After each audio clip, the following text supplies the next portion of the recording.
আজকে আমার সাথে কি হয়েছে জানো? আমি সকালবেলা কলেজে গেছিলাম, তো পরীক্ষা ছিল আমার।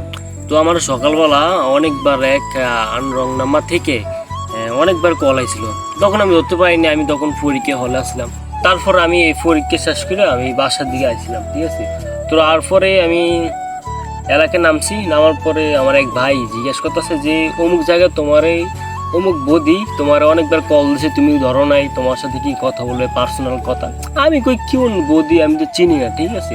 তারপর বাসায় আসলাম, আমি কিছু জানি না, বাসায় আসিয়া তারপর ফোনটা ধরলাম, ধরার পর দেখলাম যে 100+ আমার কল দিছে। তারপর আমি ব্যাক করলাম, ব্যাক করার পরে আমার বলতেছে যে আমি তোমার 2 মিনিট পর কল দিতেছি, তোমার সাথে পার্সোনাল কথা আছে, কি বলে আমার কথা জিজ্ঞেব।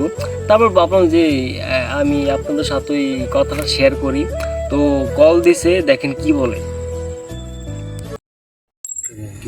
আচ্ছা, একদিনের জন্য যদি অফার পাও কোনো বৌদিকে নিয়ে ঘুরতে যাওয়ার, ধরো আমি এক্সাম্পল, ধরো আমাকে নিয়ে কোথাও অফার পেলে ঘুরতে যাওয়ার একদিনের জন্য, তো কোথায় যেতে চাইবে?